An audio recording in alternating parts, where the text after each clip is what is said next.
defenseman. Monahan parked in front. Docks to Caulfield. Fires. Scores! You are about to enter Habs After Dark with Recliner Sports. 3, 2, 1, 0. What is going on, gang? How are you tonight? What do we think of that? That was an interesting one, wasn't it? We just witnessed some history at the World Junior Hockey Championships. Team Latvia with a 3-2 victory over Team Canada. I bet you didn't have that on your bingo card for this year. And yeah, lots to talk about. We had, like I said, Latvia pulled off a major upset. One of the biggest upsets in the history of the World Junior Hockey Championships. It was a shootout win. The Latvians win on a shootout goal by Rejoignez-nous, I believe is his name. If I'm saying his name correctly, I want to get it right. Rejoignez-nous scores in regulation. He scores the first goal for Latvia, as well as the winning goal in the shootout. Pardon me again, of course, for my voice, guys. I'm dealing with a bit of a chest cold here, so my voice is going to be a little bit off. But welcome to Habs After Dark, World Junior Hockey Championship Edition. My name is Devin. This is Recliner Sports, and we're here to talk about anything and everything. We're here to talk about the Team Canada game. Again, as I mentioned, a loss to Latvia in a shootout, 3-2 loss. And we're here to talk about the Montreal Canadiens. A lot happened with the Montreal Canadiens today with Caden Primo, Patrick Laine, all kinds of different things going on. Ivan Demidov, we can talk about. Lots of stuff to talk about. So let's do that. I see there's a few of you here in the room. Claude Richard says, "Go Canada, go." Real Deal Prime says, "Canada gold medal, Sweden silver, USA bronze." I hope we do. I hope we don't play Latvia in the semis. Yeah, again, I don't think that's going to happen, but it could. I don't know. What do we think about this game? Is this the end of Team Canada for this tournament? Are they out of it now? Do we think that they don't have a chance anymore, or was this a one-off? Was this a situation where they ran into a hot goaltender who stood on his head and kept his team in the game, or is this just a small road bump, like a small bump in the road? Like, are we worried about this? Is this some kind of indication that this isn't a very good team? What are our thoughts on all of that? Entertop says, "Hey Devin, got to give full credit to Latvia for having a solid game plan and a solid goaltending effort." Absolutely. I mean, the shots on goal were 55 or 56 to 21 or 22, something like that. Larry Lavallee says, "Yes, it was an upset." Yes, absolutely. 100% it was an upset. But again, is it an upset that we're deeply concerned about? Is it an upset that indicates that this team won't be able to beat other teams in this tournament? Is it an indication that they're not at the same level with Sweden, the U.S.? They've obviously beaten Finland. So again, I don't know what we think about this. Is this a one-off? I was in Coaches Live earlier, and there were a couple people in particular that were talking about how this is some kind of an indication that Canada has picked a bad team for the second year in a row, and that this is a team that can't win. And, there's that debate about whether or not you should just take offensive producers or whether you should take a well-rounded, balanced team to build a balanced lineup. All these different, takes that people have. And I wonder what you guys think about it. Real Deal Prime says, "One game, it was the best time to have a result like that. It was happening in a non-elimination game." Give me 1 second here, guys. I'm just going to pour myself a Mai Tai. I pre-mixed some Mai Tais yesterday. So, Hoagie, what's going on? I see you there. I agree. Boys got to stay out of the box. So that's a great point by Hoagie. If I had one major criticism of this team tonight, it was the lack of discipline. I noticed it in the game against Finland yesterday, and I'm noticing it. I noticed it again, even more so today. So let's just see here. Yeah, so I noticed it in last night's game again, and we saw it tonight. a lack of discipline, a number of penalties. What did I say in my notes here? I said Canada showing a lack of discipline that could hurt them later in the tournament. I've noticed that they've got a real propensity to try and get involved in after the whistle scrums, which I get. These kids are young and they're full of testosterone and they want to prove how tough they are, and they're and it's not just a Canada thing, but they're always trying to get involved in these scrums after the whistle. I also said they're not moving their feet. I pointed out the Dickinson, Pinelli, and Price penalties. So Dickinson had a penalty where the Latvian player chipped the puck along the boards and then tried to go past him. Rather than turn around and move his feet, Dickinson decided to take the player out, resulted in a penalty. Pinelli had that hook, I believe, coming out of the offensive zone. And the Price penalty was late in the game. There was a Price penalty. I can't remember exactly what the penalty was for. But again, it was a situation where he wasn't moving his feet, and then we had just the pure lack of discipline, like the elbow by Gibson late in the game. You're in a 1-goal game and you go in the corner, and yes, he got away with it, but that could have been a lot worse. So, yes, we have Larry and Entertap and Real Deal Prime, all guys from the Coach Frenchie. The Coach Frenchie show, Habs Nation Live. That was embarrassing. I don't know if I would call it embarrassing, Hoagie. What did you find embarrassing about it? It's a tough loss. It's tough to lose to Latvia. But again, Latvia knows how to play in these tournaments, right? This is what Latvia lives for. So I think they've developed systems that allow them to compete at this level against teams that are, more skilled than they are. Yeah, I agree with you. Craig. 60 shots on goal, including shootout. They got goalied. No need to worry. Yeah, I don't know if there's no need to worry. The lack of finish might be something to be a little bit concerned about. But I don't think it's anything that I would be embarrassed about, Hoagie. I don't think it's a situation where you're embarrassed at the way they played. You put 60, you put 56, 57, whatever it is, shots up. It's not a bad performance. You might question the fact that you weren't able to finish on your opportunities, but yeah, hot goaltending wins games. It can, especially in a short tournament like this. It can. Typically, the goaltending is a reflection of the team playing in front of the goaltender. But every once in a while, a goalie, especially like I said, in a short tournament like this, can stand on his head and pull one off for you. Every year, Canada managed to lose a game in the round robin. It's how they use this loss, which will determine how far they go. Yeah, that's just, that's, it's not always about the loss. It's about how you respond to the loss. Again, I don't think it's a need to panic. It's obviously not what you want. You want them to coast through these first few games of the tournament, ideally. But again, it's hard to argue. What did they say? I think I heard the stat. I can check this, actually. The shots through the last two periods. So Canada outshot Latvia. Take away the first period where Canada outshot them 12-9. They outshot them 43-9 in the second, third, and overtime period. So yeah, it's okay. It's okay, Hoagie. You don't need to apologize. Yeah, they got pushed to the outside on the power play. I agree with that. Their power play hasn't been good in the tournament. They haven't, I don't think they've built their chemistry just yet on the power play. They do need to shoot. They're being kept to the outside. But that's what Latvia does, right? That's a Latvia style. They do it not just on the power play, but they do it on 5-on-5 as well, keeping the opponent to the outside.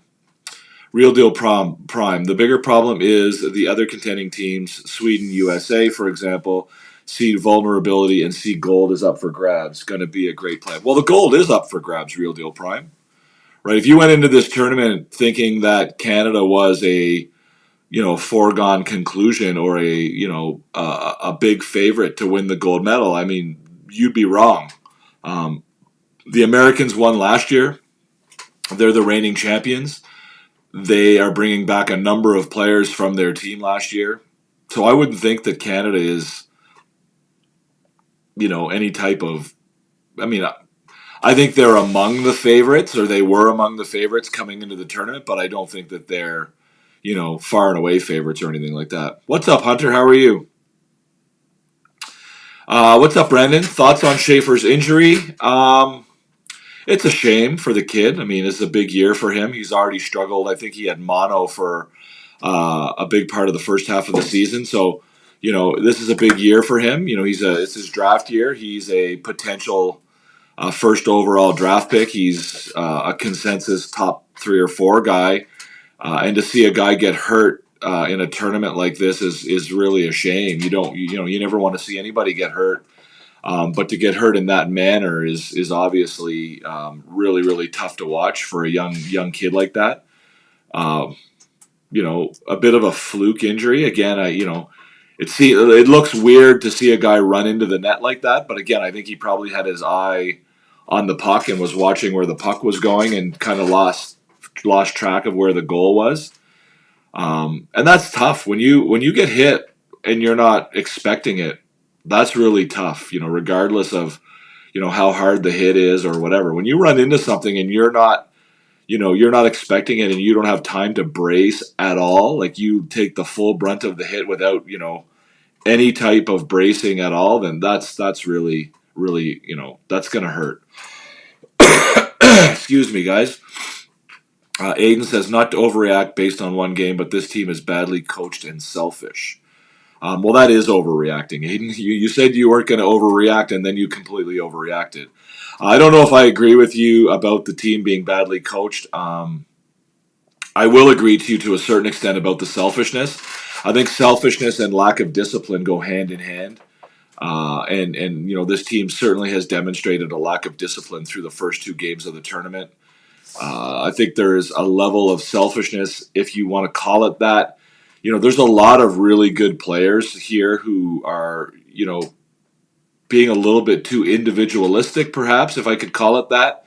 I don't think we've seen a ton of, chemistry between the players at this point where, it looked, Easton Cowan's a good example. Again, I don't want to pick on Easton Cowan, and I'm sure some of you will say Easton Cowan, I'm picking on him because he's a Toronto Maple Leaf, all that stuff, whatever. I can handle that. If you want to say that, say that. But, if you watch Easton Cowan, he takes a lot of low danger shots on the ice, or he certainly has in the first 2 games of this tournament. He doesn't, he's got a lot of shots. I think he had 7 shots tonight. I think he had 5 or 6 yesterday. He gets a lot of shots, but he takes a lot of shots that don't really, they don't really push the needle. They don't really make a difference. They're not big scoring chances. Or certainly, again, I don't watch him play day in and day out in London. So, I'm not speaking about any of that by any means, but again, just, it seems like there's a few guys on this team that are not, working together. They're looking for that individual play. There's a lot of puck carrying and, guys taking the puck and sort of going all the way around. And, it's just, I think they need to develop some chemistry. I don't know that I would go as far as to call it selfishness, just that it's, there hasn't been a lot of team play yet. I'd like to see them cycle the puck a little bit more down low behind the net and the goal line. Yes, I agree with that. I'd like to see that as well. But again, this gets us back to the debate about whether or not you want to bring certain types of players to a tournament like this, or whether you want to bring a bunch of, scorers, a bunch of goal scorers, right? Like, again, there was a fellow in the Coach Frenchie, the Habs Nation Live, that, basically is of the opinion that you bring the 12 best offensive producers as your 12 forwards. And I think that's a completely ridiculous, and, it's a ridiculous assertion. And it's a recipe for disaster. You do need guys who can cycle the puck down low and who can win battles and do that kind of stuff. And I would like to see more of it too. I thought that, the bottom 6 guys looked a little better tonight than the top 6 guys. Guys like Cole Baudouin, guys like Ethan Gauthier, guys like Mathieu Catafal, like guys, those types of guys. So Aiden says, not a tournament-ending loss, but they need a strong bounce-back game versus Germany. I agree. But again, I think the shots were 56 to 20-something tonight, 55 to 22, Aiden. So again, this isn't a situation where they came out and, completely stunk the joint out, right? They had shots, they had their opportunities, they just didn't finish. I think Latvia does a good job of keeping teams to the outside. That's sort of a strategy that they have. And, they come into tournaments like this, as the underdog quite often, and they've developed a strategy to play against teams that are more skilled than they are. And that's part of their game. But this isn't a scenario where, like, again, if, what did you want them to have? I guess you obviously want them to score more goals on 55 shots. That's obvious. But, the goalie played pretty good for Latvia as well. Guys like Easton Cower are tremendously talented, but they need to look for their teammates more often. Yeah. Again, I don't want to throw that on him completely. I think that at this stage, these guys have not spent a lot of time together, and they're still sort of working to feel each other out and to get, a better grip on who they're playing with and where they're going to be on certain plays and, develop that chemistry. Yeah, I agree, RDP. If there was a lack of anything, it's finish. 100%.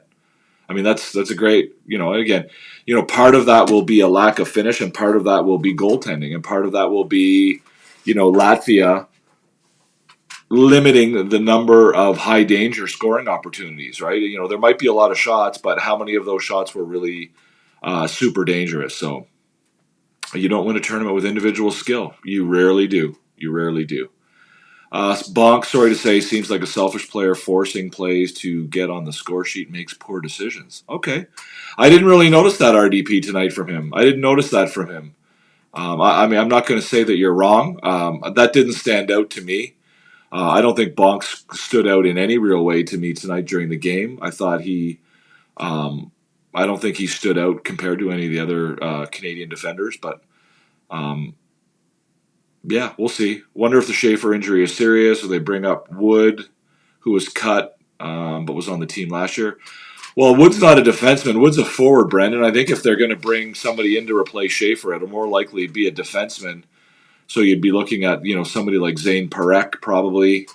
I think would probably be the next in line if they're going to bring somebody in, if Schaefer is going to be out for any significant period of time.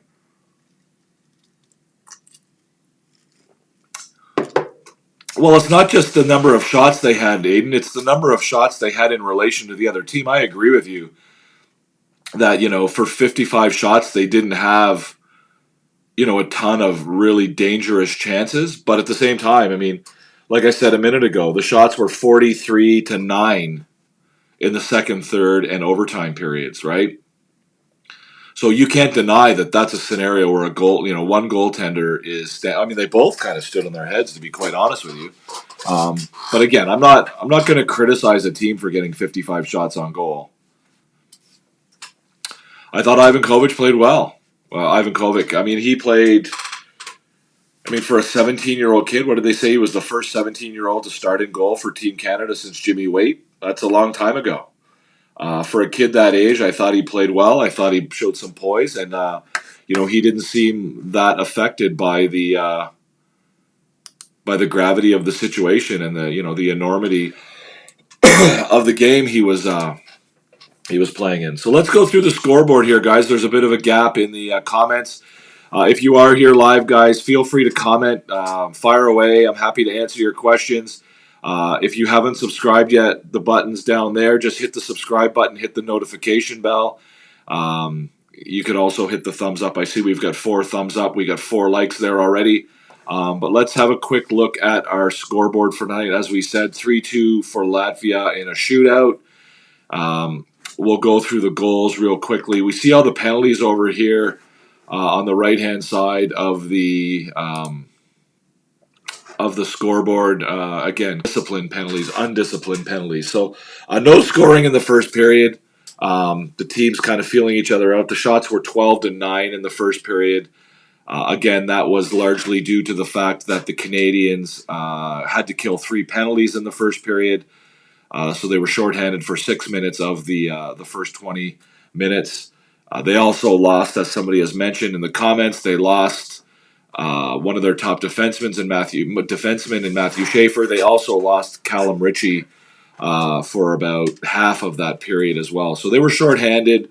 They had to mix up their lines. Things were a little thrown off in that first period. And it showed. Latvia, kept them scoreless. Again, the shots were pretty close.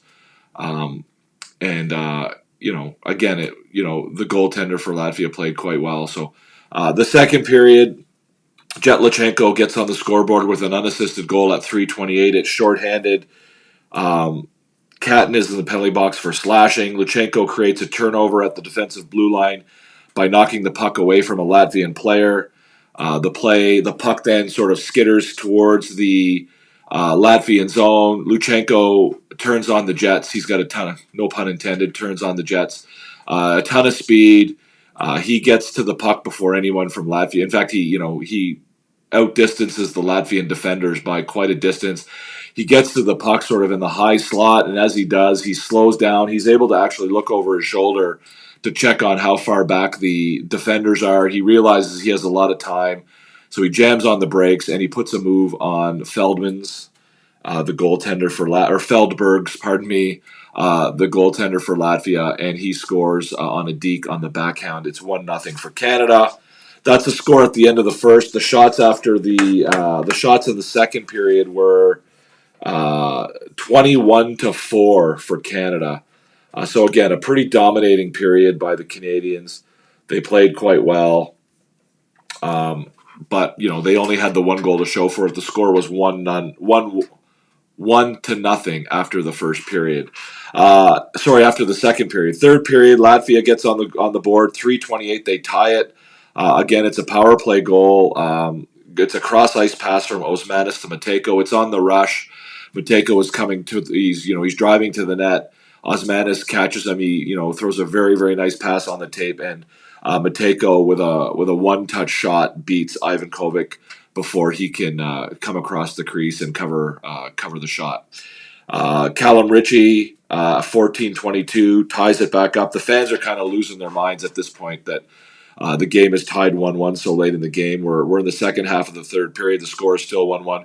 Callum Ritchie comes around and he scores, assisted by Cowan and Baudouin at 14-22. It's a power play goal. Baudouin is battling behind the net, doing a really good job. We talked earlier about the cycling and winning puck battles on the boards. Baudouin is doing a really good job of it on this play. He gets the puck out to Easton Cowan, who then makes a really nice cross-ice pass to Callum Ritchie, who takes a one-timer. It's a bit of a knuckle puck, or knuckle ball, whatever you want to call it. He doesn't catch all of it cleanly, but it fools Feldberg's, and the score is 2-1. It looks like Canada's going to take care of it. What's going on, Run with Kings? How are you doing, pal? It looks like Canada's, this is going to be, okay, well, we had a scare. Now Canada scored, and it's, this is going to be the end of it and whatever. Well, that wasn't the case. Again, Canada takes another penalty, another undisciplined penalty. The penalties in the third period from who do we have penalties in the third period? We had Andrew Gibson with the elbow and Ethan Gauthier with the hook in the third period. Actually, it wasn't Ethan. Was it Ethan Gauthier that took that hooking penalty? Yeah, I thought it was Pinelli. Pinelli took another holding penalty early. Anyways, it's another penalty late in the third period, and the Latvians take advantage. Pateris Boulans, assisted by Livsic, and Osmanis. Osmanis with his second point of the game. It's a power play goal. Livsic, a very similar goal to the first goal. Livsic feeds Boulans at the point, and Boulans takes a shot from the blue line or just inside the blue line. There's a ton of traffic in front of the net, and it gets past the Canadian goaltender, Ivan Kovic, and the score is 2-2. And again, the fans are kind of losing their minds, right? It's, it looks like Latvia is going to do something here. The Canadians aren't able to tie the game, the Canadians are not able to score in the final few minutes to get the win. The game goes to overtime. 3-on-3 overtime. Canada dominates the 3-on-3 overtime despite taking the penalty for too many men. Again, I don't get what was going on. Like, how do you do that? Like, how do you do that? Like, how do you take a too many men penalty in overtime? It's 3-on-3 overtime, and like Like, it wasn't like it was close. They were offside by like 30 feet. Or sorry, offside. They were too many men by over 30 feet. Like, it wasn't even close. So, the Canadians outshoot Latvia. Was it 5-1 in the overtime? But they can't. They can't beat Feldberg or Feldbergs. They can't beat them. Sorry, guys. I'm all stuffed up here. I'm trying my best. The game goes to a shootout. Again, I think there was probably, 16 shooters. Nobody scores, right? Nobody scores. Osmanis, Price, Livsich, McKenna, Sirdzakis, Porter Martone, Murnix, Cowan, Mateko, Nadeau, Ritchie, Osmanis, Yeager, Osmanis, Catton, and then finally Eric's Mateko is the 1, 2, 3, 4, 5, 6, 7, 8, 9, 10, 11, 12, 13, 14, 15, 16th shooter. The 16th shooter is the first one to score. Eric's Mateko wins the game for Latvia. And that's it. That's the game. That's all she wrote, guys. Again, you can't possibly have a closer game than that. Latvia pulls it off in a shootout. And that's all there is. So I thought absolutely Canada had the run of the play. Would just like to see them create more dangerous chances. Well, I mean, you always want that. That's the goal, right? You're always trying to create dangerous chances. Thank you, Run with Kings. It's good to have you here. You and Larry and all the we got all the crew here from the Habs Nation Live. Thank you, guys. Too many men penalty is one of the stupidest to take in a game. It was really bad. I don't know who to blame for that. I'd want to watch it a little bit closer, but stand by, guys. I'm just going to blow my nose here if that's all right.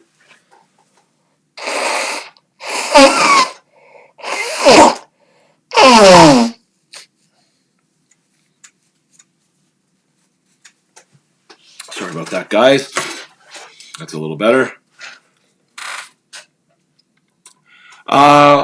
On the coach for too many men. Yeah, I mean, I agree. I mean, yes, it's always going to be on the coach. Yeah, you don't get enough hockey with Coach Frenchie. Well, Coach Frenchie works hard, man. He works really, really hard. He does a lot of work. And, because of the time difference over there in Thailand, sometimes he's working, late into the early morning hours, and it's tough. He does a lot of work, but I'm glad you're here, Larry. I'm glad you're here, EnterTap. I'm glad you're here, Run with Kings. All of the guys from over there. I'm glad that RDP, all those guys. The coach for too many men, yes. But at the same time, sometimes it's not the coach. I mean, the coach should have control of his bench, and he should always talk to the guys and make sure that they're aware, not to jump early. But again, sometimes guys jump early. And, short of grabbing a guy by the collar and holding him back, sometimes there's not much you can do as the coach. So, Run with King says, is it after the third shooter you can keep using the same player if you want to? I believe it's after the fifth shooter, Run with Kings. I believe it's after the fifth shooter that you can do that. You're right. Not sure why I thought Parak would make more sense for sure. Yeah. I mean, I think either player would make sense, but again, if you're losing a defenseman, you'll want to replace him with a defenseman. Sorry, RDP. Sorry about that, man. Nothing I can do about it. Well, I guess I suppose I could have hit the mute button. Let's have a look at the A team, guys. Let's have a look at the A team. Maybe you guys can tell me what you think. It was a little harder. Well, it was hard to choose the A team last night too, but let's have a look at it, and you guys can tell me whether you agree. The A team is basically my version of the 3 stars. In this case, it's the 4 stars, named after the great 1980s television show, the A team. So here we go. Let me know what you think.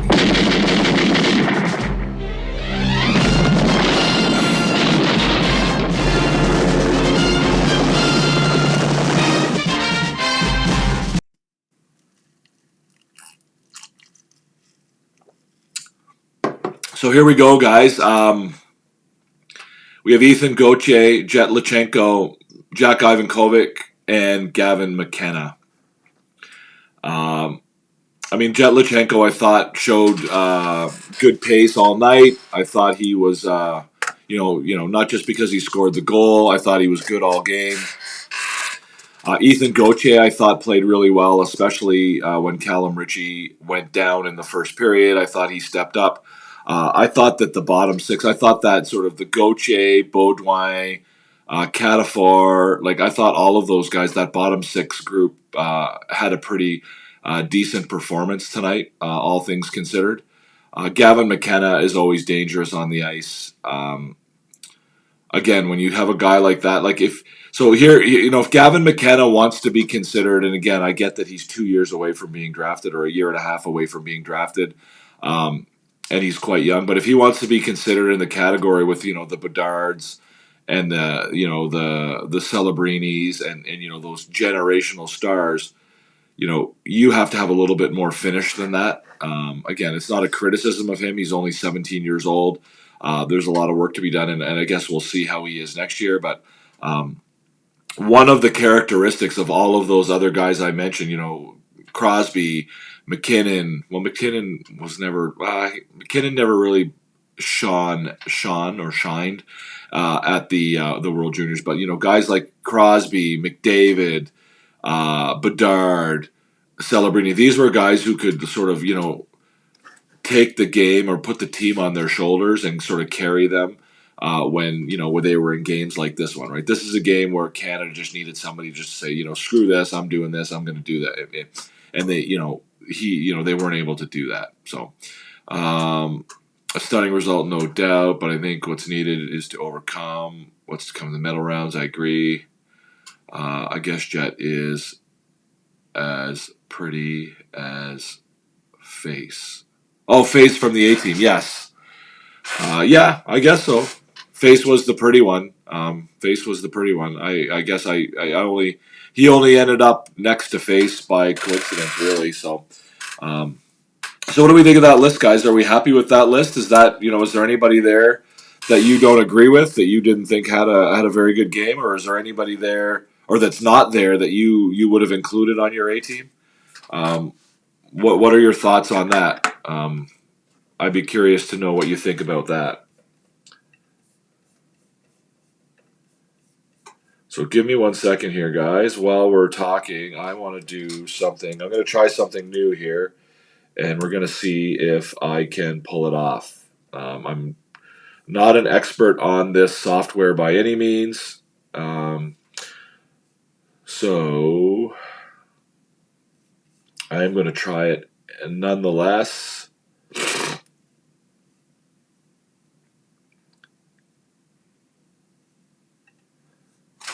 I'm going to put my microphone down. You'll still be able to hear me. I will be talking. And stand by. What is going on here?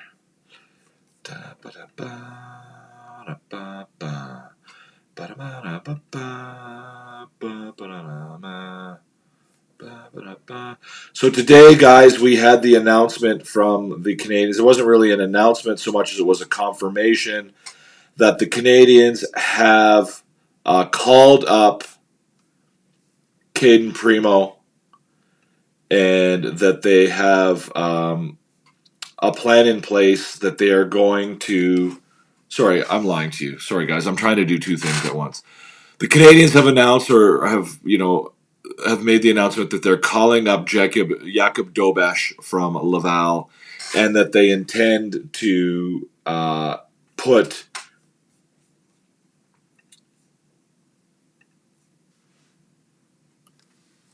Caden Primo on waivers as of tomorrow. So, what are your thoughts about that? Let's see if I can get this going here. Let's see if my tiny little brain can accomplish this. Let's see if I can do this. Sorry, guys. I know this is probably dead air.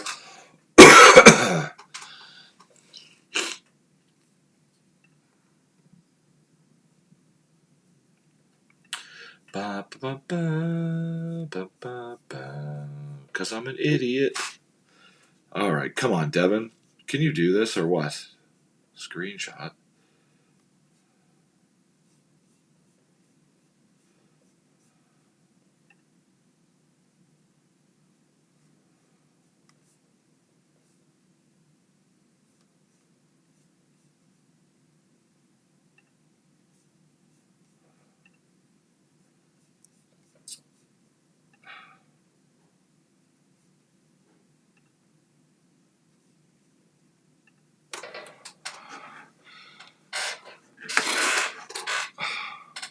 So what do we think about that, guys? What do we think about the idea of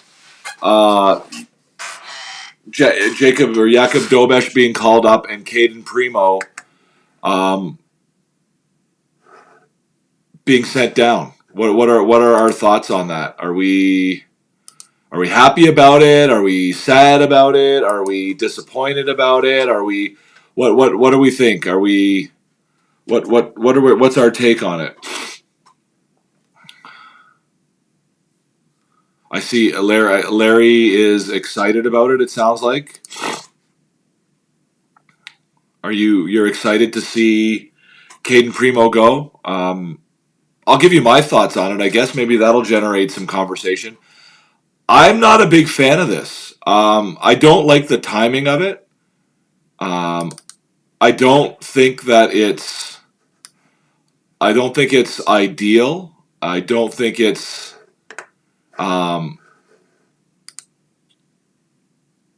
there we go. I don't think that the timing of this is right. I don't like them calling up Dobeš. I don't think that Dobeš in the NHL right now is the best thing for his development. I don't think that Dobeš, starting in Florida, arguably the best team in the Eastern Conference, is the best way for him to start his NHL career. I don't think it's going to help his development, and I don't think it's going to help him in the long run if the goal is ultimately for him to become an NHL goaltender. I believe there's more going on here that we don't know about yet. So what we do know is this. We know Dobeš has been called up. We know that the Canadiens will put Primo on waivers tomorrow. And the reason for that, by the way, guys, if you're not aware, is that the NHL has a roster freeze on that expires, that will end at midnight tonight. So in about 28 minutes. Right, so the teams are not allowed to trade or to waive or to move players during that period, which is why they didn't just announce that Caden Primo is waived, or they didn't just, it didn't just happen. Primo is not with the team. He did not travel to Florida, so he's not there with the team, and that was sort of what initiated the conversation initially, was the reporters noticing that Primo didn't get off the plane when they arrived in Florida. And so those are the things that we know. We know that Primo will be waived tomorrow. We know that Dobeš is called up. And they've also said that Dobeš will start tomorrow against, I guess it's today for me now. He will start against the Panthers later today. I feel like there's more going on. There's more to this. I don't believe that the Montreal Canadiens wanted to bring up Jacob Dobeš. I certainly don't think they wanted to bring him up now. They didn't want. I can't imagine that they would have wanted his first game in the NHL to be against the Florida Panthers. My sense is that if they intended to call him up, they would have done so sooner, because I don't understand, like, if their intention was to call up Jacob Dobeš on the 28th of December, why wouldn't they have called him up on the 23rd of December rather than have Sam Montembeault play 3 games in 4 nights and 10 games in a row? If the plan was to waive Caden Primo and to call up Jacob Dobeš, why would they not have done that sooner? That is leading me to believe that there might be more to this story. There might be more going on here. One, I think this is a part of it that Entertap kind of believes is there might be a trade in the works as well. There might be a trade for somebody coming back to Montreal. The other thing, too, is that I think it might have something to do with Primo just saying, I've had enough, and not returning to the team after the holiday break. He sat on the bench for 10 games. It's clear that the coaches have lost confidence in him. And Montembeault playing 3 games in 4 nights and not giving an opportunity to Caden Primo may have been the straw that broke the camel's back, and what sort of led him to say, "I've had enough." So it was a matter of time. Primo was not playing in net for us again. Well, again, we still don't know that, Intertap. I mean, if they're going to waive him, if he doesn't get picked up on waivers, he'll go to Laval. And there's a potential that he could come around. He's still only 26 years old. We have to do something good. Okay, Larry, maybe you can expand on that. I don't know exactly what you mean. I'm sorry, but the fact that guys like Seneca, Hage, Misa, Height, Parek, and Yakimchuk were left off this roster make me question who's making roster decisions for this team.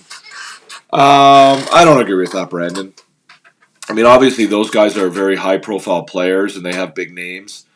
And we would expect them to be on the roster. But at the same time, if those guys are any 2 or 3 of those guys were on the roster, how would this game have looked any different? I mean, again, it might have looked different, but again, would they have had 66 shots on goal instead of 56? Sometimes you got to pick guys that you think are going to work together as opposed to just picking the best, the best offensive producers. I'm not a big critic of. I'm not going to criticize people for making rosters because I think roster making is a difficult process. I'm a firm believer in building a roster that you think will work as a team as opposed to just grabbing the 12. I mean, you will know this if you've spent any time on my lives. You'll know that this is the way I. Excuse me. This is the way I approach these kinds of things. So in that sense, I'm not going to criticize a management or a coach or a manager for picking a team a certain way. It doesn't always work out, but again, I'm not, I don't think the right move would have been just to bring the 12 highest scorers to play for Team Canada. I don't think that's the right move. Do I think that, Parek and Yakimchuk and Misa and Hage and Seneca, all these guys, are good hockey players and they deserve consideration and whatever, but I mean, you can only have so many guys on the roster. So, Intertap, I don't think they had much of a choice. Monty could not continue to play all the games. No, I get that, Intertap. I get that. I'm not arguing that. But the point I'm trying to make is that this does not seem to be the move that I would have expected from this team, and it doesn't seem to be the move that you would expect from a pretty cautious and well thought out group, right? Hughes and Gorton. Excuse me, guys.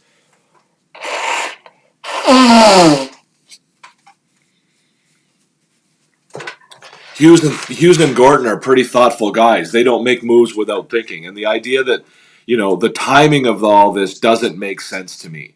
Why are you waiving Caden Primo on the 28th of December when you allowed your number 1 goalie to play 3 games in 4 nights on the 23rd of December? It doesn't make sense to me. So in that sense, I feel like there might be more going on here. Again, I don't think it's the best move to call up Dobesh. I get what you're saying. That, you either got to play Primo or you got to get rid of him. I get that. But, Primo playing badly isn't anything new. It's not news, right?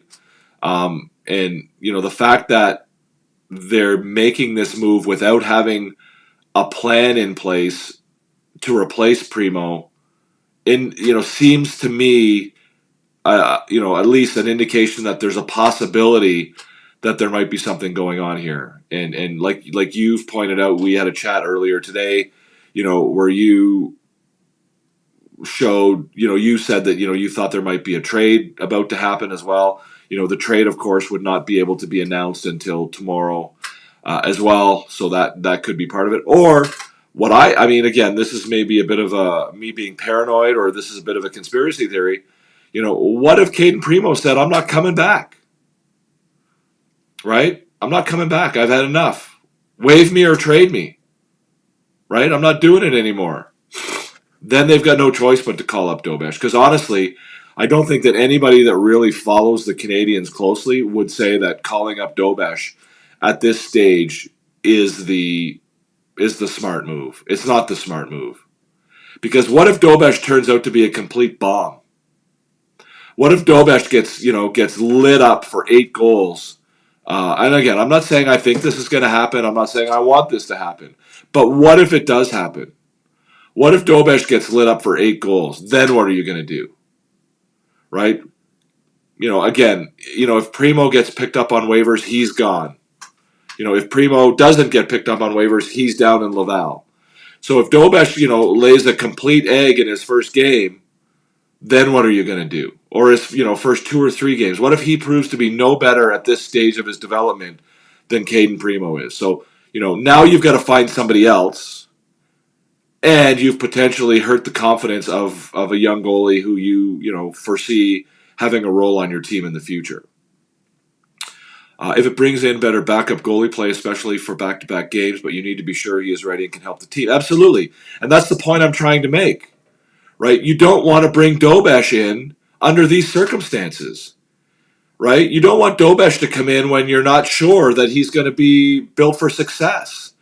You want to put young players into situations where they can succeed. Right? So for Dobesh, ideally, his first games in the NHL will come after a training camp where he's played well, or where he's shown that he can do it, or he's played against NHL competition, or it'll come in games that aren't, necessarily that important. It's not going to come when the team is in a bit of a crisis situation and you're putting a goalie in who the fans are looking to be some kind of a savior. It's not an ideal situation to be bringing in a young goalie to be playing his first games in the NHL. It just isn't. You're right, Larry. We will see what he's made of. But, right, we don't know what he's made of. And if he's not made of the right stuff, and he's not made to be an NHL goaltender or even a backup, then we're screwed. Like, the Canadiens will be screwed. Because then they're looking at a scenario of bringing up Connor Hughes, which, again, is not an ideal situation, or trying to bring Caden Primo back if he doesn't get picked up on waivers. So again, my whole point on all of this all along has been that I didn't think that they would look to move Caden Primo until they had an adequate or a reliable backup in place. They don't have that. They don't have that right now. So they're waiving Caden Primo tomorrow without having an adequate backup in place. Subject to the possibility that they have a trade that they're going to announce tomorrow that's going to bring another guy in who's going to be a backup. Right? And so, and these people who think that it's a foregone conclusion that Caden Primo won't get picked up by another team, they're already talking about it, right? The media in Ottawa is already talking about, Caden Primo getting picked up on waivers by Ottawa. Dustin Tokarski is playing meaningful hockey games in the NHL for the Carolina Hurricanes right now, right? So the idea that Caden Primo could get picked up by another team is not a crazy concept. It could very easily happen. Larry Lavalley says, I'm waiting on Fowler. Well, I agree, but it's going to be a while, Larry. It's not, you're right, 2 to 3 years? Yeah, at best. At best. Yeah, he's playing against the Panthers, RDP, so again, that's another one of the reasons why I think that the Canadiens may have had their, the Canadiens may be making this move before they're comfortable making this move. Like that they're being pushed and forced into this decision, right? I can't imagine that they sat down and said to themselves, we want to bring Dobesh up, and I think the best case scenario is that he have his first game against the Florida Panthers. I can't imagine that. When they had the opportunity to bring him up to play, against Detroit last week or Buffalo, right? They had that opportunity, or Columbus. Now, I get that he was hurt and that he only had a game or two back from his injury. But again, they had an opportunity to not only bring him up against lesser competition last week, but also to spell Sam Montembeault, who was on 10 or 11 games in a row he's played now, and he was playing his third game in 4 nights. I don't see that was the. I don't see the Canadiens making that decision willingly. I could be completely wrong.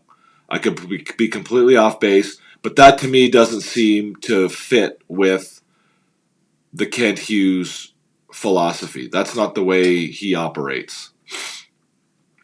Who will Montreal look at to bring in with the organization as a backup, maybe as a possible better starter? Well, I don't know about the better starter side of things. Run with Kings. I don't think they're looking for, and I don't think there's anybody out there available who would be better than Sam Montembeault right now. As far as who's out there for a backup, I really don't know. I really don't. I mean, I'd have to go through all the lineups to see who's out there. Again, I don't know that there's a ton of options out there that provide a better situation than what the Canadiens already have. I'm sure there is. But I just don't know what it is. Again, we saw, guys like Dustin Tokarski getting picked up, and, teams are playing Dustin Tokarski. Justice Annunen, and, we saw the situation in Colorado where they traded both of their goalies. Like, there's a lot of movement that goes on, and, Ottawa, Linus Ullmark looks like he's going to be out for a number of games now. So Ottawa is going to be looking for a goalie. So there's all kinds of movement going on. But again, you want to have a guy who you're relatively assured will be better than what you had before, right? Now, that's not a very high standard given how poorly Caden Primo's played. But again, you don't want to go out and trade for a guy and then have him do the same thing that Caden Primo did. Just like you don't want Dobesh to come up and do the same thing that Primo did. I believe there may be some trade in the works. I don't disagree with that, Intertap. But again, my point is this. Why are they doing this now before they have a trade in place? If there's a trade in works, I get if the trade gets announced tomorrow, yeah, that makes sense, right? If they, if we wake up tomorrow morning and they announce that they've traded for Joe Blow, who's a 36-year-old career backup goalie who is currently in the American Hockey League or whatever, then yeah, that makes sense. But if they're working on a trade, why don't they wait until they have completed the trade before they do all of this? Why are they waiving Primo before they have a trade in place? I don't get that. Which is why, again, I don't profess to know any of this. This is all speculation on my part. But when I look at the circumstances and I look what's going on, I'm forced to question why things are happening the way they are, because they don't make sense to me. They don't make sense. The timing of all this does not make sense to me. But they did have a choice, Larry. That's the point I'm trying to make. They had tons of choices. Right? If they were going to call up Dobesh, they could have called him up last week. I mean, I've explained this, and I feel like I'm saying the same things over and over again. They did have a choice, right? They could have brought him up last week. They could have waited until they had a trade in place, like Entertap says. They had multiple choices. Well, I don't know that they are trying to trade Primo. I mean, the trade doesn't have to involve Primo run with Kings, right? They can waive Primo and send him to the minors or let another team pick him up, and then they can trade, a draft pick for a career backup kind of guy. People hating on Primo seem to forget that we picked up Montembeault on waivers. Absolutely. The other thing that a lot of people forget about Primo is that the Montreal Canadiens have completely mangled his development as a goaltender. Right? Bergevin completely screwed up. Bergevin ruined Cade. If there's one reason why Caden Primo hasn't become a successful NHL goalie, Marc Bergevin is certainly at the top of the list. Yeah, I think Primo has potential too, which is why I don't think it's a foregone conclusion that he won't get picked up on waivers. I think there's a strong possibility he gets picked up on waivers. Right? He's a 26-year-old goalie who still has potential. Primo told the Habs to go away, in my opinion. Why would he do that? Aiden says the fans are tough on him. He was embarrassed to go out there, just what I think. Again, I think the better answer to why would he do that, Aiden, is because they haven't played him in 10 games. Right? It's very clear that they don't have any intention of playing him. That's why he would go away. Right? That's why he would go away. They didn't play, he sat for 10 games in a row, and then they sat him while another goalie played 3 games in 4 nights. So to him, the writing was on the wall. Right? And if the writing was on the wall, that would be an explanation as to why he would, he would say, I'm out of here, or I've had enough of this.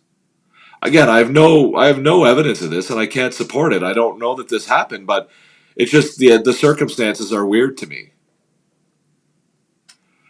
Primo's confidence probably isn't high playing with Montreal right now. I agree. If neither Dobesh or Primo establish themselves as solid backups this season, would you be willing to claim Matt Murray on waivers in a month or so if he plays well enough?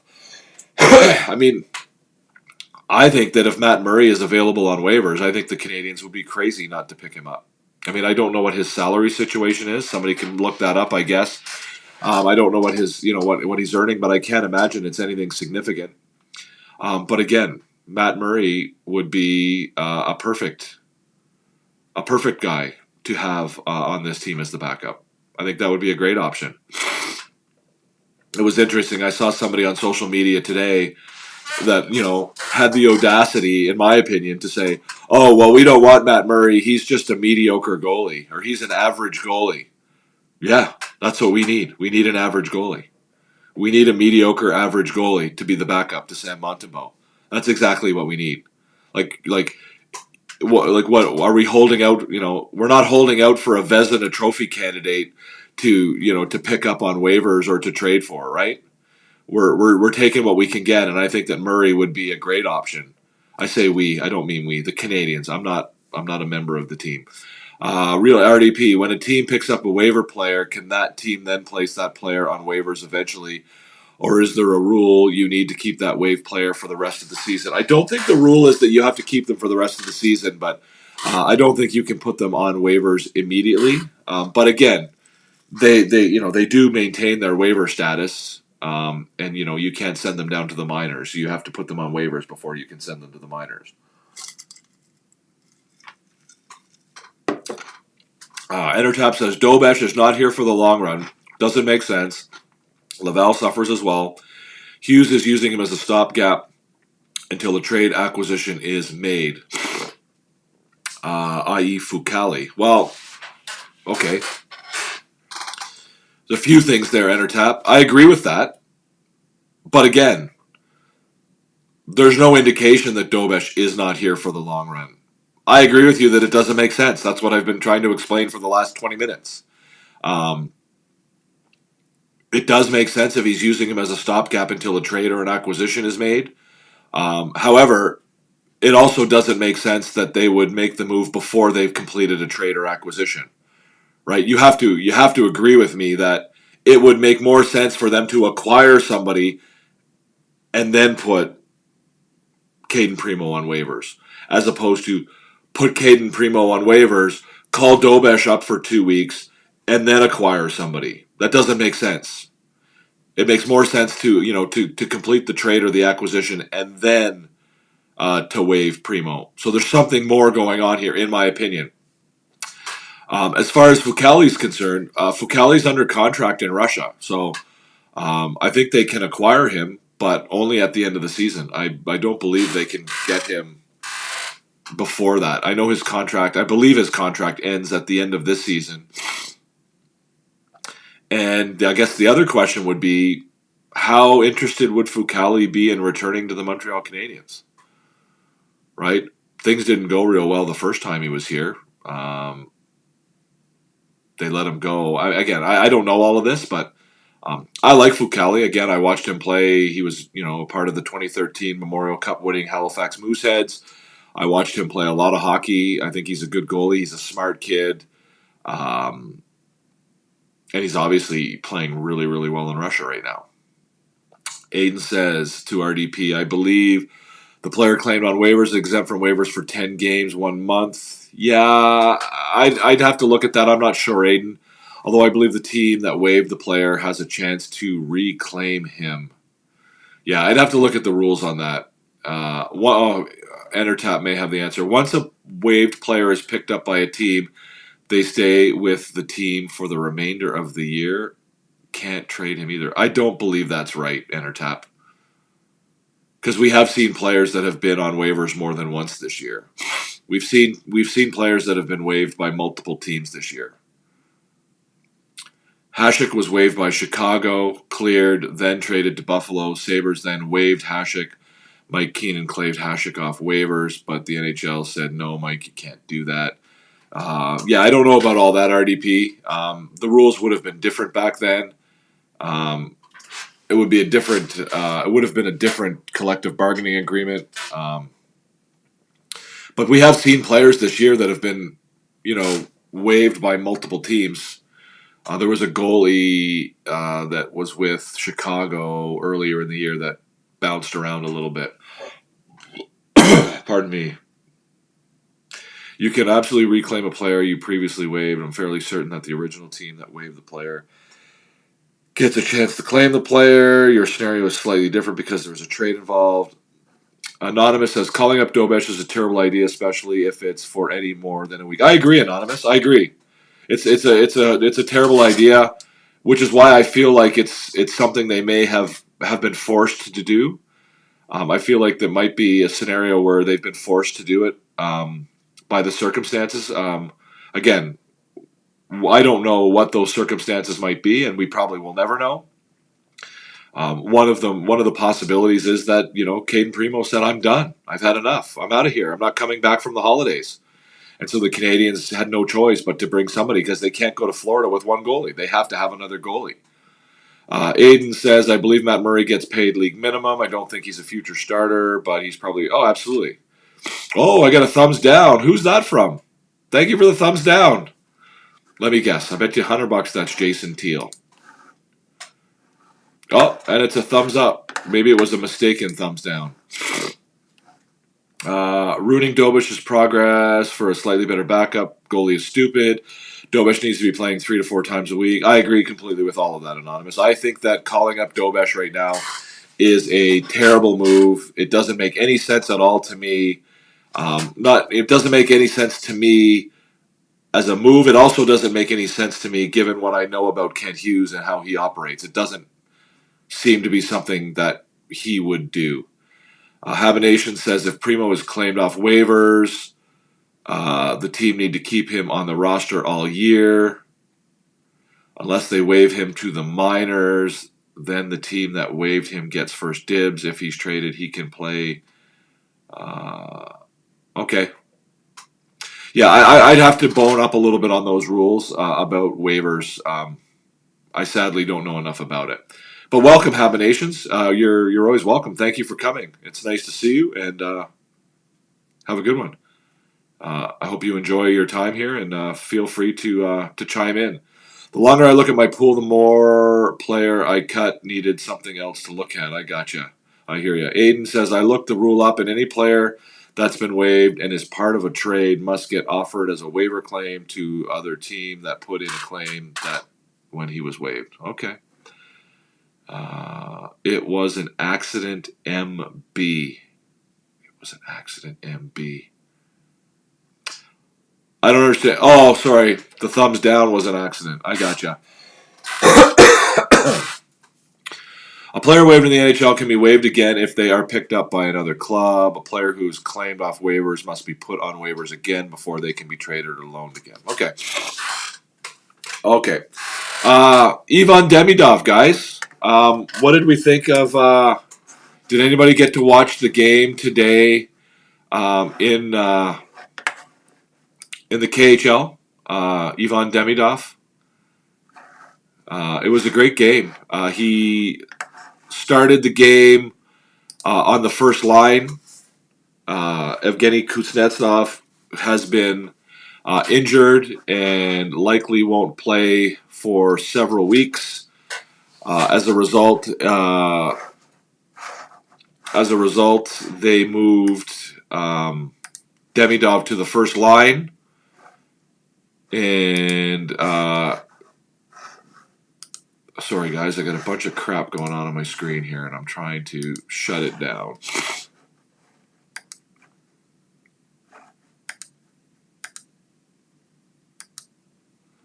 Yeah, so he started the game on the first line. He had about 8 minutes of time on the ice in the first period.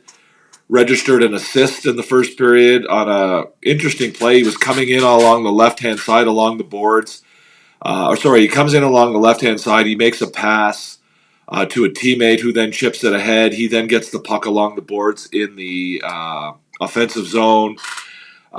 He has the puck, and he kind of loses his balance. It looks a little bit weird. He loses his balance, catches an edge or something, and kind of runs into the boards a little bit without being hit. And then as he's doing that, he just fires a laser pass across the ice to Mikhail Grigorenko. Grigorenko gets the puck and buries it. Really nice play by Demidov. They're playing Sochi, by the way, is the team they're playing against, which is one of the weaker teams in the league. Sochi actually goes out to a lead. Sochi, the SKA team looks really bad for the first 2 periods, 2.5 periods even. They look really bad, and Sochi goes out to a lead. Demidov scores a goal. I believe it was the goal that made the score 5-4. I want to say it was a 5-4 goal. Bit of a scrambly play around the Sochi net. Sochi was kind of falling apart at this point in the game. They'd had a lead, and they were now struggling to hold on to it. The SKA team was kind of all over them, and Demidov, gets a loose puck sort of in the circle a little bit, the right-hand circle, and he just buries a shot. He was dangerous all game. He had another assist on a prior goal by Nikishin, the Carolina Panthers prospect. They didn't actually give him that assist during the game. They changed the scoring hours later after the game was over. I don't recall the goal fully. I believe that Demidov chipped the puck to a player behind the net. The player behind the net made a pass sort of in the high slot to Nikishin, who put in the goal. That was the game tying goal, I believe. But again, Demidov finishes with about 19 minutes of time on the ice. He has a goal and 2 assists. He now has 10 goals, and I want to say he's got 10 goals and 17 assists, but it might be 10 goals and 19 assists on the season. When he gets ice time, he plays well. When he gets the opportunity, he's able to put on quite a show. He looks really good over there when he gets a chance to play. Unfortunately, for a better part of the year so far, he'll get less than 10 minutes of ice time per game, and there was a period of time where he was getting even significantly less than that. Aiden says, I wish Russia was in the World Juniors to see Demidov play in North America. Yeah, I mean, obviously, I think there's very good reasons why Russia isn't playing international hockey right now. Reasons that I agree with. However, from a purely entertainment point of view, and from a purely Montreal Canadiens fan point of view, I do think it would be fun and interesting to see the Russians in the World Juniors. Anonymous says, one guy that I would like the Habs to try to get, who would also be cheap, is Arvid Soderblom on a terrible Blackhawks team. He has a .911 save percentage and a .260 GAA. So where is Soderblom on the Blackhawks depth chart? Let's have a look here. So the Blackhawks, Puckpedia, let's do that. So Oscar Soderblom, I think it's Oscar Soderblom, isn't it? Arvid Soderblom? Sorry, Oscar Arvid. Let's have a look here. Full roster breakdown. Cap projections depth chart. There we are. Pardon me, guys.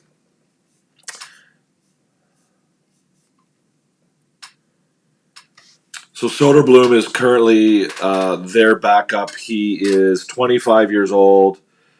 He will be an RFA at the end of this year. He's making just under $1 million. He is behind Mrazek in their depth chart. And as far as the other goalies in their system, they've got Comesso, who's playing in the minors right now. Rockford, I think it is their minor league team. They've got Gajan, I think, who was a good goalie as well. He is playing in... He's in the U.S. college somewhere, Gajan. I'm not sure what team he's on. I could find out if you stand by. Where is Gajan playing? I don't even know if I'm pronouncing that name right. But anyways, yeah, I would expect that Soderblom would not be easy to get away from Chicago based on all of that. Like you say, his numbers are quite impressive. He's currently playing in a backup role for Chicago. They don't appear to have anybody. Comesso's still quite young. I don't know that they'll be interested in throwing him into the mix. So yeah, I don't know that Soderblom will be easy to get out of Chicago. But again, yeah. If Soderblom were available to Montreal at a decent price, would they go for it? Yeah. But that's the other aspect of this, right? The Canadiens are not looking to spend a ton of assets on a backup goaltender. Like, that's just not where they are in the rebuild right now. They're not looking to, that's why Primo was, possibly a really good option for them, right? Third question mark. I don't understand what you mean. I don't know what you mean by that, Anonymous. Are you saying that you think he's their third goalie? I don't see that on their depth chart right here. I see Mrazek and Soderblom, and then I see Comesso and Gajan or Gahan. I don't know how to pronounce that name. They don't have a ton of goaltenders in their system, to be quite honest with you. So Soderblom is probably somebody they're not super keen on getting rid of. What are his... So he is in his fourth year with the Blackhawks. He'll be RFA at the end of this year.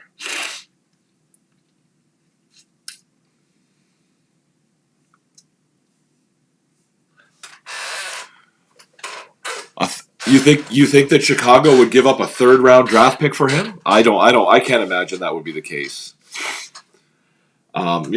I see to me, Soderblom, when I look at their depth chart, again, I haven't spent any, serious amount of time studying it, but, from what I see from their depth chart, I think he figures in their future, right? Mrazek, I guess you would say, is their number one goalie right now, but he's 32 years old. He's not going to be around much longer. Comesso is probably the future, or Gajan, or Gajan, or Gahan. I'm not sure how to pronounce that, his name. Let me see where he's playing. He is currently, those are the guys of the future, but I think Soderblom, I would think, from what I see, figures into their future. So I don't see them trading Soderblom for a third round draft pick. I think you're going to have to give up significantly more than that. Adam, how am I pronouncing your name? Adam Gahan. He is at University of Minnesota Duluth.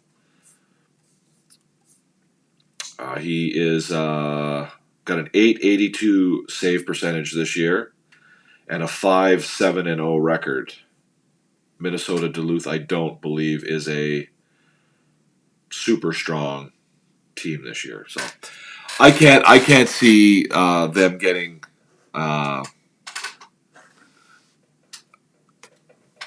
Soderblom for that kind of return. I don't know if you agree with that or not, but that's where I'm coming at on that one. So I want to see if I can do this. So I'm going to create a new scene. Where is it? Oh, right here.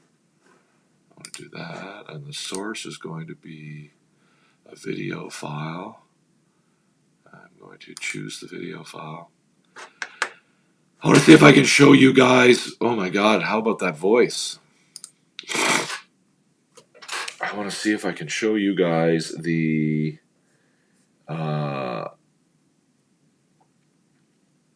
goal that. That's not it.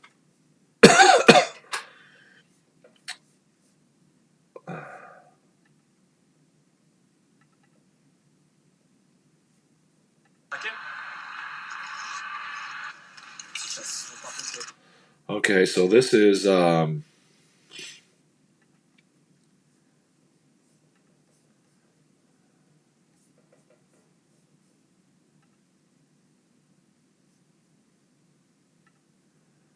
let's see if I can show you this.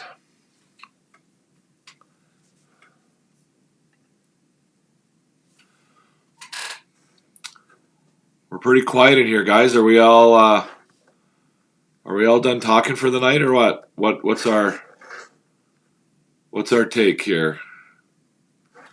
Let's see if I can do this here. Okay. Sorry guys, I'm learning eCam on the go here a little bit.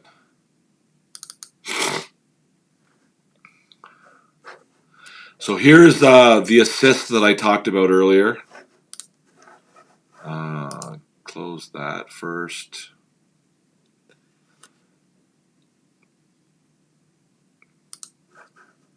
Quit QuickTime Player.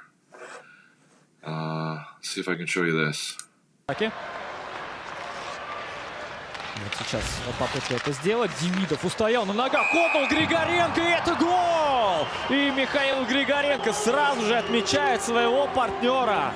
Вот какая передача, какой отрезок игры.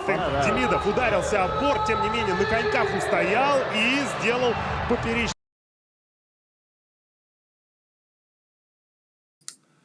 So yeah, how's that? I was able to show you that. Let's see if I can show you the other one. See if I can show you his goal.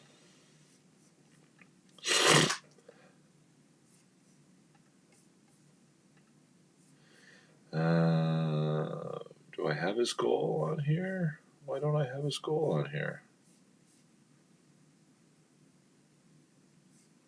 Is this it here?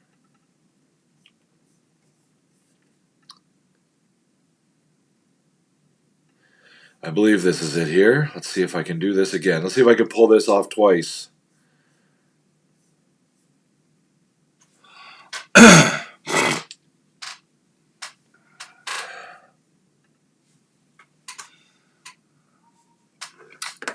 right, let's try that. Woo, and I want to new scene. How do I do that? I want to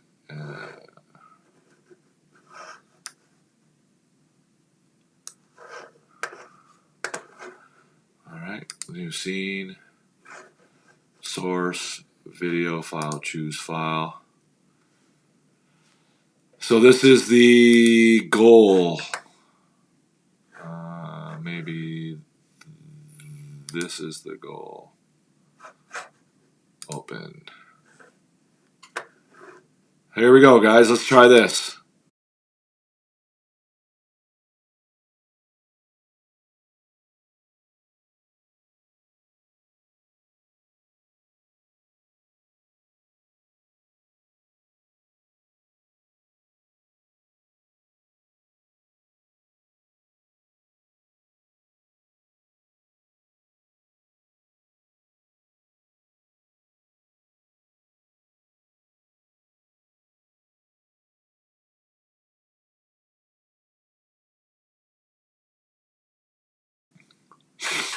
So yeah,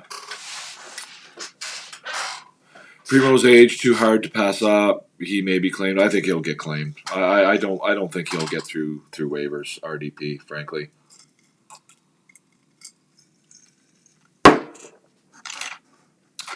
Askarov was the deal.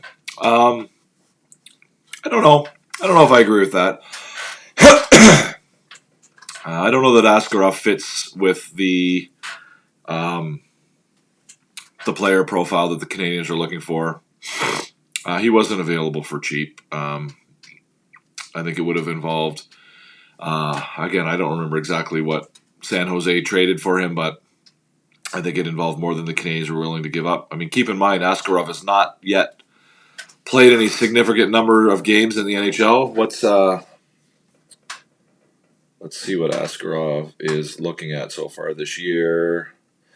What are Askarov's numbers, I guess, is what I'm trying to say. Askarov, DB. I know that he was hurt for a while. So Askarov has played 4 games so far in the NHL this year. He's got a record of 1-1-2, a .909 save percentage. So again, I don't know that Askarov is necessarily the answer. Sorry, guys, we lost one of our lights here. We got to get her back. There we go. So yeah.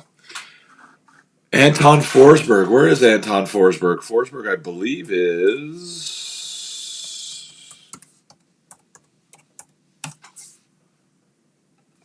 Come on. Where is Anton Forsberg? Anton Forsberg is with the Senators still. Yeah. He's the backup for Ottawa. So you're not getting him out of Ottawa right now, right? With Linus Ullmark going down going down with an injury, you're not getting Forsberg out of Ottawa right now. In fact, Ottawa, I noticed there's some media people in Ottawa that are talking about picking up Caden Primo. So I don't imagine that they'll be willing to give up Forsberg right now. So yeah. Anyways, guys, I think we're slowing down a little bit here. I do appreciate everybody for coming. I'm going to start shutting things down here. I feel like a 26-year-old goalie who's never been consistent with the worst numbers in the league would probably most likely definitely. Well, again, your facts are completely wrong there, Anonymous. You're entitled to your opinion, but you're not entitled to your own facts, right? The reality is that he has been consistent for the better part of his career, right? He was a very highly touted prospect coming out of Northeastern. He had a very good year in the American Hockey League. He has struggled in the NHL, although he did play quite well for parts of last year, in particular after the trade deadline, after Jake Allen was traded to the New Jersey Devils. So again, describing him as a 26-year-old goalie who's never been consistent is not accurate. Does he have the worst numbers in the league right now? Yeah, I think you could argue that. But again, to characterize Caden Primo as a 26-year-old goalie who's never been consistent it's not an accurate depiction. So you're entitled to your opinion, but your opinion is based on faulty information. All right, Entertap. Thanks, man. Thanks for popping by. I appreciate it. Always great chatting. Thank you so much. I need a goalie for my pool. You're just spitballing. Yeah, again, I'm not sure who will be available. I tried to do the research on that, and it's really hard to research, who would be available at this stage. And again, I don't think it's just a matter of picking up just about anybody. We'll see. Devin Levi, best numbers in college hockey.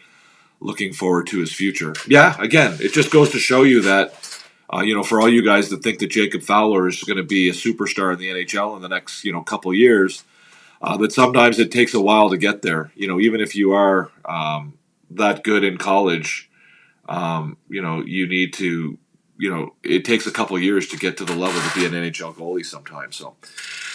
So that's just about it, guys. Listen, I really want to thank everybody for coming by. I'm sorry I'm a little bit under the weather. I'm not at full speed tonight. My voice probably sounds terrible and probably a little bit all over the place, but I do appreciate everybody for coming. It's been a great show. I've enjoyed it. I enjoyed the conversation, both about the World Juniors as well as the Canadiens, the Caden Primo chat. the Ivan Demidov chat. I think it's going to be interesting to see what happens tomorrow, guys. Keep an eye on your social media and on your news feeds and everything to see, what goes on. I think we're going to see. I think we might see something tomorrow. We'll see, but again, I think it'll be interesting to see how things play out. So yeah, it's been a great time, guys. Ivan Demidov with a great game. The negative side of the Ivan Demidov story that we just talked about, guys, is unfortunately the goalie that was on the other side of all of that was also a Canadiens prospect, right? Evgeny Volokin, the goalie for Sochi, was responsible for he looked really good for 2 periods, but he was responsible for some soft goals that allowed Ska back in the game and allowed Scott to pull off the win. He gave up the goal to Demidov. He gave up a couple other goals late in the 3rd period to give up the lead. So in that sense, not ideal for Montreal Canadiens fans. So that's just about it. Buckley's tastes awful, but it works. Yes, I have some upstairs. I will be taking it as soon as I get off the show, guys. But yeah, that's it. Demidov chat, Primo chat. World Juniors,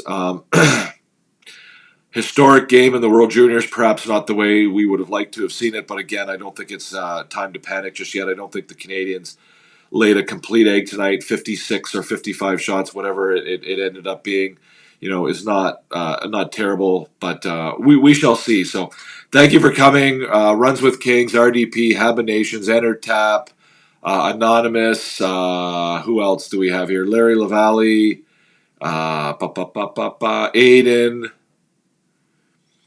We got a bunch of you guys here. If you're here in the live, guys, and you're not subscribed yet, please do so.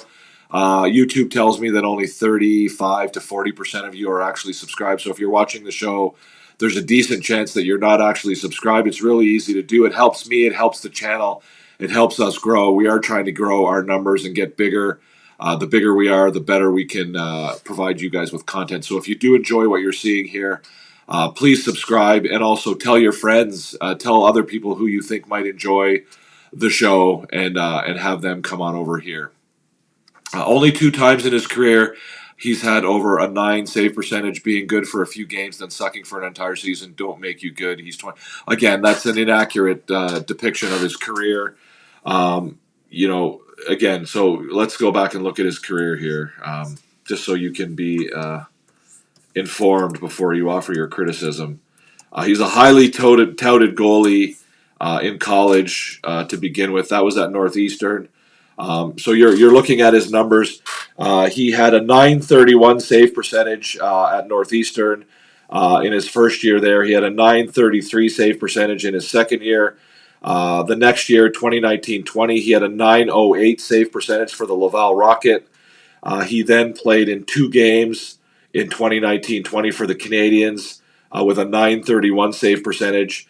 He played in 4 games with the Canadiens in 2020-21. He had an .849 save percentage. He obviously struggled. He played for Laval that year as well and had a .909 save percentage. So you're looking at his save percentages in the NHL, and you're right, he has struggled in the NHL. He hasn't been ideal. I thought he was okay last year. He had a .910 save percentage in 23 games for the Canadiens last year. That would have been perfectly acceptable for a backup. I know you're talking about NHL Bud, but what I'm talking about is I'm talking about the entirety of his career, right? It's the entirety of his career that matters, right? And so, the fact that you've described him as somebody, I think your initial comment was that he's never been consistent. That's not right. He has been consistent. He was consistent in Laval. He was consistent in college. And he was consistent for the better part of last year in the NHL. Again, with a .299 goals against average and a .910 save percentage last year in the NHL.